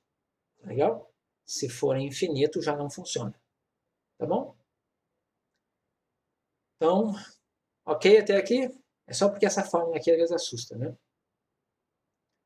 Outra coisa, a gente também fala assim, né? Quando eu tenho resultados igualmente verossímeis ou resultados equiprováveis, tá? É quando cada evento elementar tem a mesma probabilidade de ocorrência. Notem que esses PIs aqui, ó, tá? Não precisam ser iguais. Eu poderia dizer que o ômega 1 vale 2 sobre n, o ômega 2 vale 3 sobre n, eu posso definir o que eu quiser, mas a soma tem que dar 1. Se eu definir todos eles iguais a 1 sobre n, aí eu estou nesse caso aqui, ó, que foi o exemplo que eu fiz, né? O exemplo que eu fiz do lançamento do dado, eu considerei 1/6 para todo mundo. Eu estava trabalhando com esse exemplo aqui. Um experimento com um espaço amostral cujos resultados são igualmente verossímeis. Tá legal? Quando a gente trabalha com esse tipo de coisa aqui, entra a análise combinatória, que é um tópico que a gente vai começar a ver essa semana também. Tá bom? Então, como que você calcula a probabilidade de A quando você tem resultados equiprováveis? É só você somar o número de elementos que compõem o evento A dividido pelo total de elementos que compõem o espaço amostral, M sobre N, certo? No nosso caso lá, eu poderia de cara já dizer assim, né? O nosso espaço amostral tem 6 elementos. E o nosso evento de interesse tem 3 elementos. Então, a probabilidade de acontecer o evento A vai ser 3 sobre 6. Certo? É exatamente o que está aqui. Ó. Se o meu A tem M elementos e ômega tem N elementos, P de A vai ser M sobre N. E é só isso. É algo bem intuitivo, né? Mas a gente precisa definir isso matematicamente. Então, um exemplo famoso, né? Aquele eu já fiz em sala também, na Mega Sena. Se você colocar um único palpite de 6 dezenas, qual é a probabilidade de você ganhar? Tá? Então, a gente tem que pensar. Cada resultado da Mega Sena é equiprovável? Sim. Todos os resultados da Mega Sena têm a mesma chance de acontecer. Então, eu posso utilizar esse tipo de coisa aqui. Se eu realizar uma aposta só, certo? E quiser calcular a probabilidade de eu ganhar, eu vou precisar fazer o quê? Dividir o número de apostas que eu fiz dividido pelo total de casos possíveis que estão no meu espaço amostral. Mas quem é meu espaço amostral da Mega Sena? São todas as combinações de 60 números 6 a 6. Né? Então, um resultado possível é 1, 2, 3, 4, 5, 6. Outro resultado possível é 1, 2, 3, 4, 5, 7. E assim por diante. E eu tenho combinação de 60 6 a 6. São 50 milhões de resultados possíveis. Então, qual é a probabilidade de eu ganhar na Mega Sena? A probabilidade de eu acertar, eu só acerto quando sai a minha aposta de 6 dezenas. Né?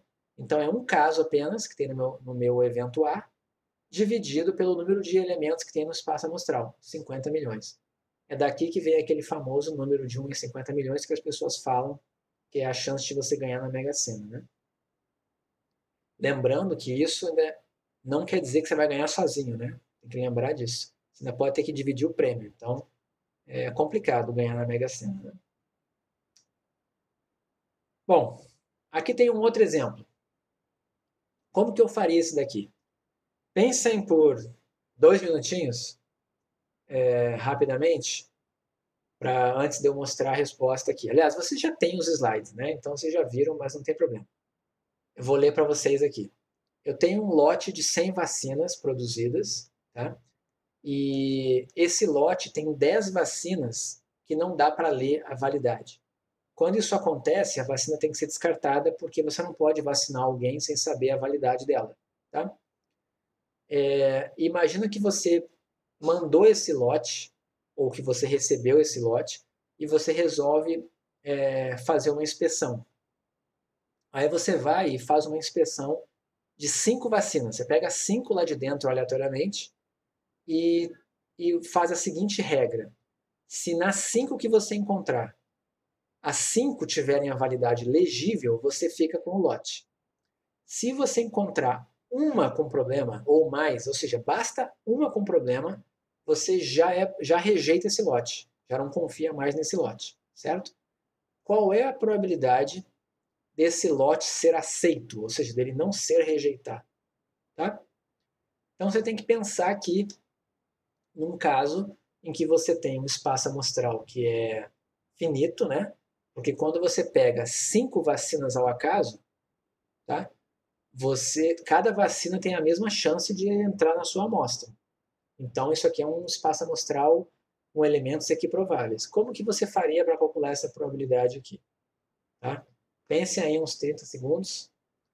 Enquanto vocês vão pensando, vocês podem me dar um feedback por escrito só para saber se está indo bem, sendo rápido, se vocês estão dormindo, se está indo bem, tá? Podem me escrever aí rapidamente para eu ter o feedback, tá? Obrigado, Thiago, pela informação. Igor, valeu. Breno, mais alguém escreveu, eu não vi. Acordado, Roberto, que bom. Então tá bom.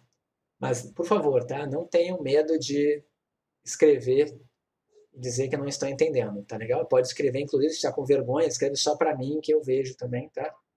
Mas não tenham vergonha, tá bom? Bom, já pensaram? Então vamos lá. Se você vai inspecionar 5 vacinas, vamos pensar primeiro o seguinte: de quantas maneiras possíveis eu poderia encontrar, eu poderia selecionar vacinas, né? Eu tenho 100 no total e eu vou pegar amostras de tamanho 5. Então, o número de casos, né? Vamos voltar para cá aqui,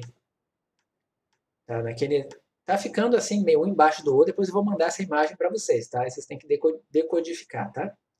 Mas vamos lá. A gente quer calcular a probabilidade, certo? De aceitar. Eu quero aceitar o lote, certo? Para eu poder aceitar, vai ser uma razão. Se eu vou fazer uma razão, eu tenho que pensar em casos favoráveis e casos totais.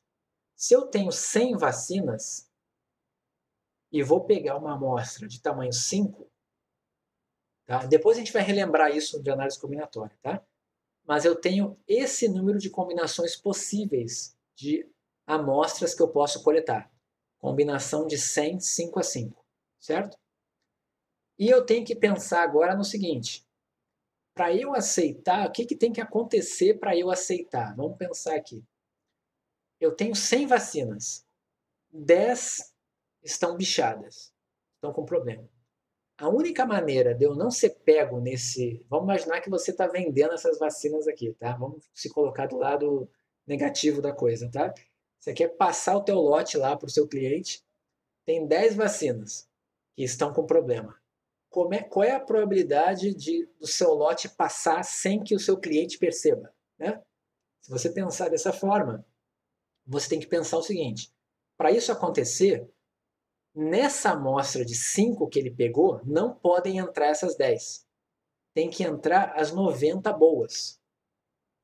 Então eu tenho que pensar de quantas maneiras, de quantas formas que as 90 boas podem entrar nas 5 vagas da amostra, certo? Então o que eu estou dizendo é que essa probabilidade de aceitar o lote, ela vai ser exatamente a combinação 90, 5 a 5, dividido pela combinação de 100, 5 a 5. Tá? E eu tenho essa conta aqui no próximo slide, só para a gente ter uma ideia. É bem curioso, né? Quando trabalha com combinação, os números são muito grandes. Você vê, esse procedimento de inspeção que foi feito, que parece bem simples, vou pegar 5 vacinas, tem 75 milhões de formas de fazer diferente, certo? E 43 milhões dessas 75 aqui vão conter amostras todas de vacinas boas, certo? Consequentemente, o restante são combinações de amostras que contêm pelo menos uma vacina ruim, certo? Então, essa probabilidade aqui, ó, a razão desses dois números vai me dar exatamente a probabilidade do lote ser aceito. Então, se eu mandar o lote para o cara assim mesmo, tem 0,58 de probabilidade do lote ser aceito. Ok? Eu pergunto para vocês, será que isso é uma probabilidade aceitável? Imagina você mandar esse lote para o cliente, você paga frete, leva lá para o cliente, você sabe que ele vai fazer um exame, um controle de qualidade, certo? E aí ele recebe, faz o controle de qualidade, a chance dele te pegar, certo? É de 0,42, é o complementar disso aqui. Eu acho que é um número razoavelmente alto, que não vale a pena o investimento. Se você ficar mandando vários desses lotes, princípio da contagem. Sim, a gente vai comentar sobre os princípios de análise combinatória mais para frente, tá? Mas essa foi uma maneira que eu encontrei que é equivalente, tá? Eu comento isso mais para frente. O mais importante aqui para mim foi encontrar as formas, tá? Enumerar o denominador e enumerar o numerador. Mas voltando aqui à interpretação, se você tiver vários lotes desse tipo, é esperado que 58% deles sejam aceitos e 42% sejam devolvidos. Você vai ter muito custo com essas devoluções. Tá? Então, é melhor você mudar. Tá? E se você se vê, o Júlio até perguntou, se você se olha do ponto de vista do cliente, né, é um controle de qualidade razoável. Tá? Ok, tem 58% de chance de você se dar mal. Mas também não é se dar tão mal assim, né? Porque você está aceitando um lote que é 90% bom. Vocês viram que o Brasil comprou os respiradores lá da China, né? E vieram os lotes aí cheios de respiradores com problema, né? E vão até abrir uma sindicância para ver o que aconteceu. Enfim, essa parte de controle por amostragem, inspeção, isso é muito sério. E existe toda uma área de qualidade que trabalha com isso e usam cálculos probabilísticos, que vocês até aprendem na graduação, numa disciplina chamada Controle Estatístico de Qualidade, que é eletiva, a gente oferece ela na ENSE. Tá? Mas, enfim, isso é bem real, esse exemplo é bem real. Tá? Tudo bem que 100 vacinas, você ia olhar 100. Tá? Em geral, isso acontece com 1.000 vacinas, 5.000, 500.000, e você não consegue olhar todas. Porque se for só 100, você consegue olhar 100, inspecionar todas. Tá legal? E ninguém vai mandar um lote de 100 vacinas, nem vale a pena o transporte. Então, ele só está simplificado pela quantidade. Mas essas coisas acontecem. Tá? E lembrem, né? Olha esse número aqui, né? Combinação de 100 5 a 5 já foi 75 milhões. Imagina se fosse 1.000 isso aqui. Tá? Essas combinações explodem. O total de casos possíveis aqui vai para mais infinito muito rápido. Tá? Porque tem fatorial envolvido. Fatorial é uma coisa que cresce muito rápido. Tá? Ok até aqui? Bom, a gente já está mais para o final da aula e a gente está terminando a parte de revisão. Tá? Hoje vai ser pelo andamento da aula, hoje vai ser basicamente uma aula de revisão. Tá? Então, o último conceito que a gente viu em sala de aula foi o de probabilidade condicional e eu vou comentar dele aqui. E aí, na partir da amanhã, a gente continua o restante desse slide, que tem a matéria mesmo. A gente faz bem devagarinho, faz todos os exercícios, tá bom?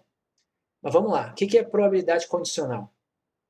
Você usa probabilidade condicional quando você quer calcular a probabilidade de ocorrência de um evento, dado que você sabe que outro já ocorreu. Então, por exemplo, se você tiver um evento A e um evento B, eu posso calcular probabilidade de ocorrência do A dado B. A gente bota essa anotação aqui. Uma coisa importante, essa barra aqui é sempre vertical, ela não é uma barra de divisão, tá? É uma barra vertical. A probabilidade de acontecer o A, dado que o B ocorreu, ela é definida como a probabilidade da interseção de A e B dividido pela probabilidade de B. Tem uma restrição aqui. Esse P de B não pode ser zero, tá? E essa restrição é não só de ordem matemática, não posso ter zero no denominador, como de lógica, né? Imagina eu falar assim, ó, qual é a probabilidade de A acontecer, dado que B aconteceu, se o B não podia ter acontecido? O B tinha a probabilidade 0 de acontecer. Então, se o B aconteceu, ele não tinha a probabilidade 0 de acontecer. Certo? Então, não pode acontecer essa interpretação. Tá? Essa P de B igual a 0, porque isso aqui quebra a interpretação da probabilidade condicional.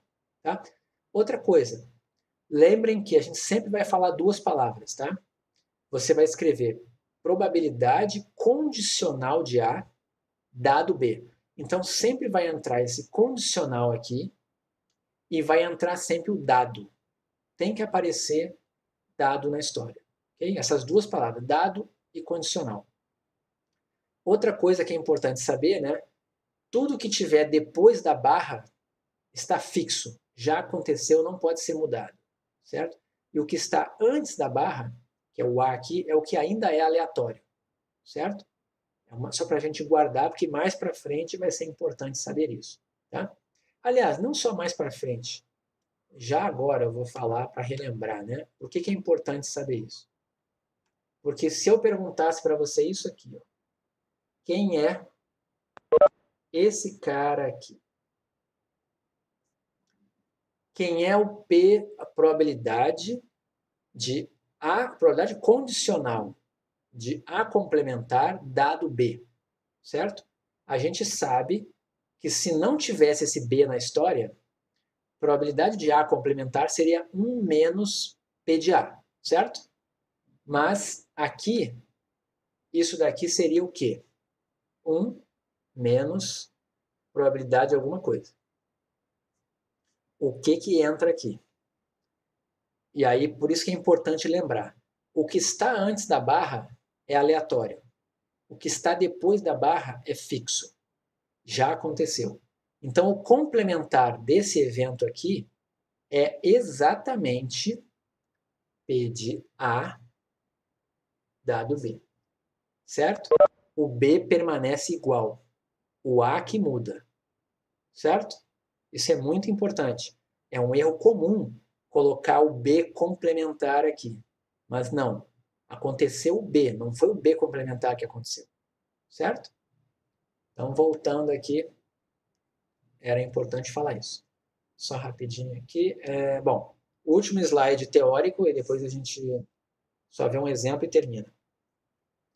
Probabilidade condicional, tá? Se vocês derem uma olhada na definição que está aqui anterior, notem que eu posso escrever essa interseção como sendo P de A dado B vezes P de B. Estão vendo? Essa interseção pode ser vista como produto desse termo aqui pelo que está aqui embaixo.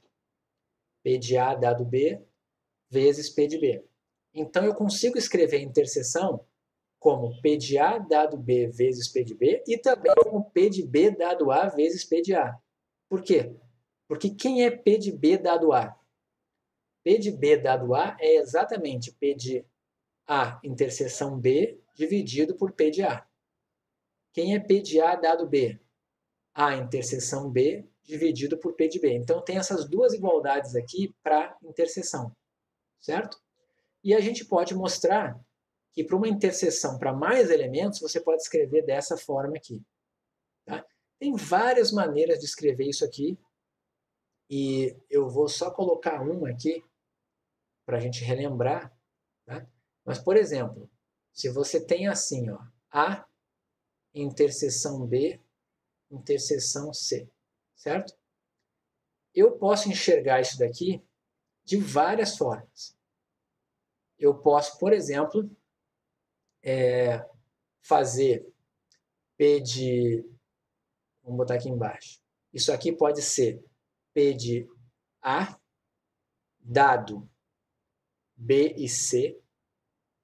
Uma outra coisa importante, tá? Essa notação aqui de vírgula, ela representa a interseção, tá? Quando a gente bota depois da barra, a gente, em geral, coloca vírgula. A gente não coloca B interseção C, porque essa informação é meio óbvia. Eu já sei que o B aconteceu, eu já sei que o C aconteceu. Então, eles têm que ter acontecido juntos, porque já aconteceram, ambos aconteceram. Então, basta eu dizer que esse aconteceu e esse aconteceu. Não preciso botar interseção aqui, tá? Então, só para entender que P de A dado BC é a mesma coisa que P de A dado B interseção C, tá bom? Então, eu fiz aqui A dado BC vezes P de BC, certo? Só que, de novo, eu posso aplicar o mesmo princípio, de novo, uma segunda vez aqui. Então, repito primeiro. P de A, B, C, vezes, e aqui, P de B interseção C, eu posso enxergar como P de B dado C, vezes P de C. Ok?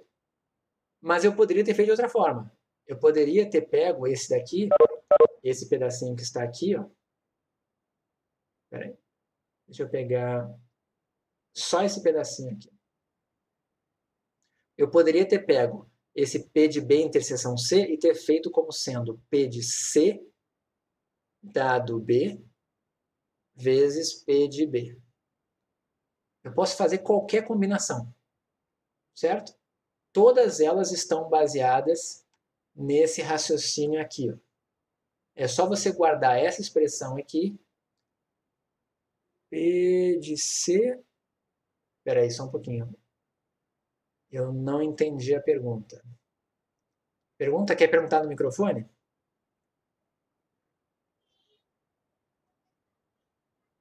Ah, tá sem? Então, espera aí. Mas pergunta de novo, então.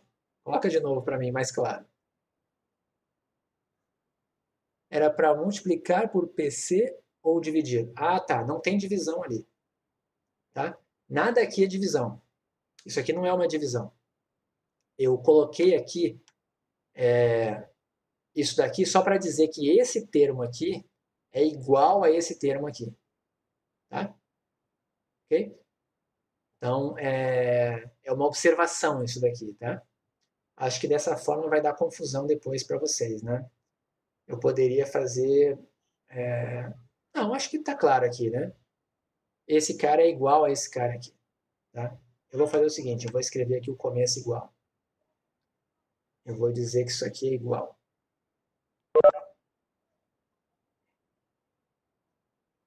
Certo? São várias formas de fazer a mesma conta, tá?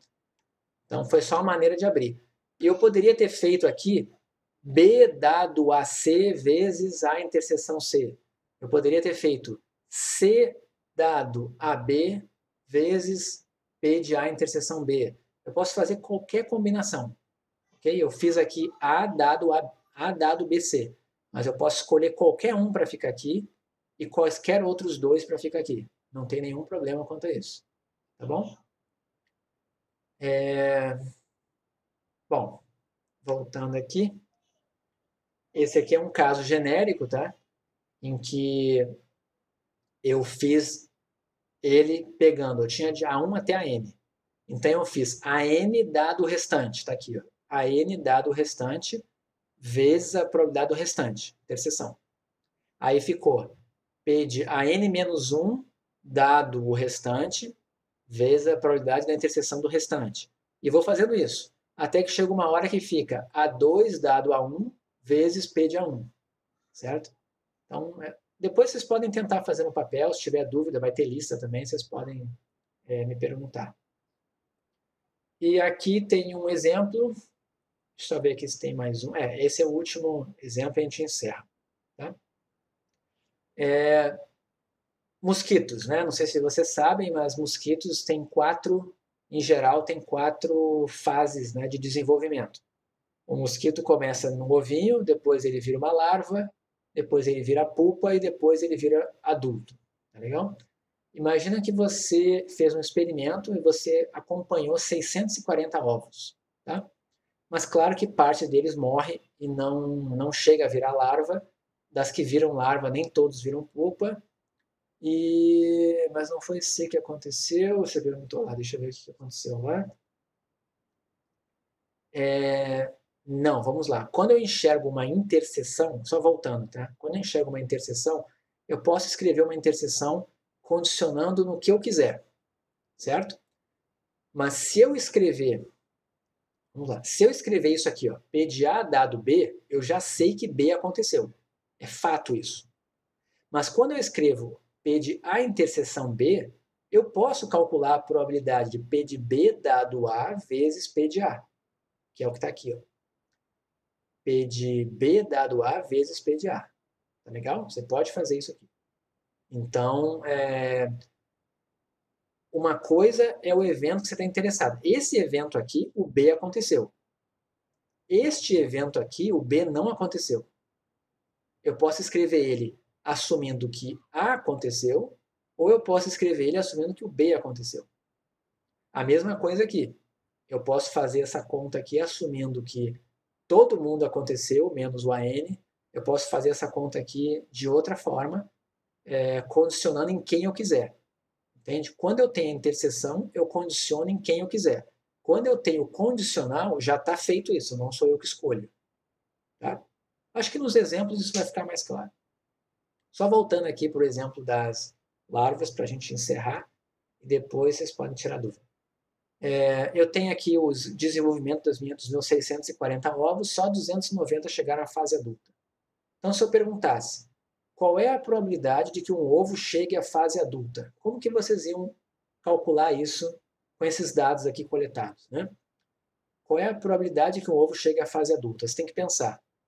Casos favoráveis dividido por casos totais, né? Quantos chegaram à fase adulta? 290. Quantos participaram do experimento?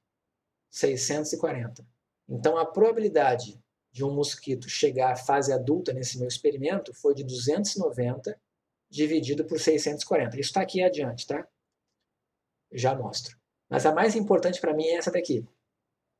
Dado que um inseto sobreviveu até a fase larvária, qual a probabilidade de que ele se torne um adulto? Como que eu calculo isso? Tá? Então vamos lá. Vamos olhar aqui. Dado que ele sobreviveu até a fase larvária, ou seja, dado que ele já foi larva, ser larva já aconteceu. Qual é a probabilidade dele se tornar adulto? Certo? Qual é a conta que eu tenho que fazer? Eu preciso do quê? Pela definição aqui, né? Vamos voltar. P de A dado B é a probabilidade da interseção dividido pela probabilidade de quem está condicionado. Então vamos voltar aqui. Probabilidade de ser adulto, de se tornar adulto, dado que foi larva, vai ser probabilidade de se tornar adulto e larva, interseção, dividido pela probabilidade de se tornar larva. Tá? Então, eu vou fazer essa conta aqui e a gente encerra. Tá? Vamos colocar aqui, nesse exemplo, né, eu tenho a probabilidade de se tornar adulto, dado que foi larva, certo? Isso daqui vai ser igual à probabilidade de ser adulto e larva, tá? De ter as duas coisas terem acontecido, dividido pela probabilidade de se tornar larva, certo? Mas aí vamos pensar aqui. Vamos olhar primeiro o denominador, que é mais fácil. Qual é a probabilidade de se tornar larva? A probabilidade de se tornar larva, 470 se tornaram larvas dentre os 640. Então, a probabilidade de se tornar larva é 470 dividido por 640. Espera aí, como é que é mesmo? 470, 640. Então, aqui vai ser 470 dividido por 640, certo? E, por outro lado, qual é a probabilidade de um mosquito virar larva e depois ainda virar adulto? Ou seja, tem que acontecer os dois eventos. Ele tem que ter conseguido virar larva e tem que ter conseguido virar adulto. Então, vamos pensar aqui. todo mundo que virou adulto um dia virou larva. Porque todos esses adultos fazem parte dessas 470 larvas aqui. Então, a interseção dos mosquitos que estão aqui com os mosquitos que estão aqui é exatamente o número de mosquitos que está aqui. São 290 que conseguiram ser larvas e se tornar adultos. A interseção é o próprio 290. Então, aqui em cima vai ser exatamente, vamos lá, só um pouquinho, dividido por 640. O Júlio perguntou ali, vamos lá, só para a gente não se confundir. Probabilidade de se tornar larva são todos que viraram larvas em relação aos ovos. Probabilidade de se tornar adulto e também se tornar larva, para essas duas coisas acontecer, certo? Tem que ter acontecido esses caras aqui e esses caras aqui. A interseção. Só que a interseção dos dois dá esse aqui. Por quê? Porque esses caras aqui estão dentro desse conjunto aqui. Então, esse conjunto de mosquitos está contido nesse conjunto aqui. Então, a interseção desse com esse vai dar exatamente esse. Ok? Vai dar exatamente o 290. Então, essa conta aqui, o que vai acontecer? A gente corta os 640 em cima e embaixo e dá 290 por 470.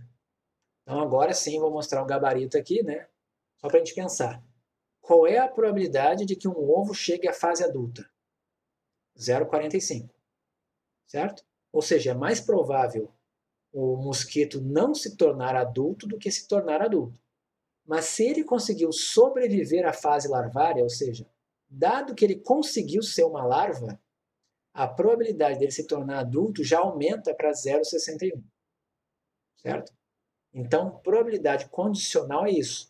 Ela muda a probabilidade. Então, isso aqui é o seguinte. Probabilidade de ser adulto, 0,45. Mas de ser adulto, dado que já foi larva, 0,61. Tá? Eu não vou dar mais nenhum exemplo, eu só vou, quer dizer, eu vou dar uma interpretação disso para o mundo real. Tá? Tábuas de vida. Qual é a esperança de vida, a expectativa de vida dos brasileiros? Eu não sei de cabeça. Tá? Há um tempo atrás não era de 70 anos, já deve ter chegado a 70. Mas vamos imaginar que é 70, certo? Qual é a expectativa de vida de um brasileiro? 70 anos, certo? Então, qual é a probabilidade de um brasileiro viver 70 anos? Ela vai dar um número, certo? Que é um número razoável lá de você viver 70 anos ou mais. Mas se eu colocasse assim, qual é a probabilidade de você se tornar adulto, dado que você chegou aos 20 anos vivo? Como se você tivesse passado a fase larvária da vida, né? Você chegou aos 20 anos vivo. Qual é a probabilidade de você chegar aos 70 anos? Certo? A probabilidade aumenta muito, certo? Então, vocês vão aprender em demografia isso, que dá para você calcular a expectativa de vida ao nascer e expectativa de vida após se tornar adulto. E vocês vão ver que a expectativa de vida após se tornar adulto é muito maior do que 70 anos.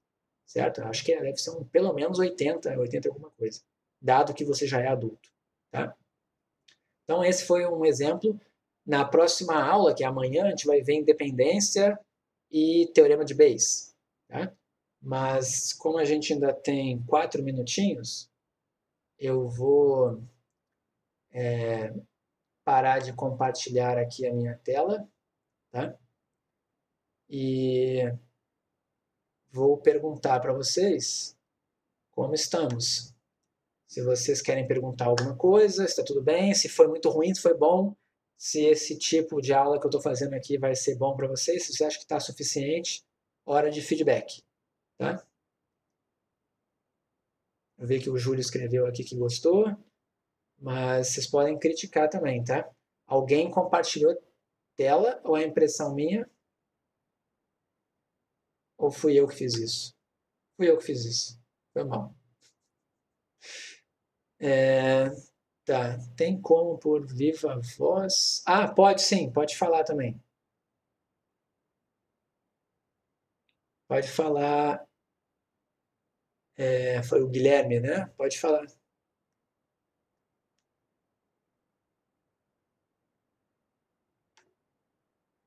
Não vai falar? Então tá bom. Tá, teu Calvin caiu no meio. Ok, tá. É horrível, essa coisa de ficar no celular é terrível, eu sei. É muito ruim. E cansa o ouvido, cansa a mente, cansa tudo, né? Ficar nessa posição. Eu vou parar de gravar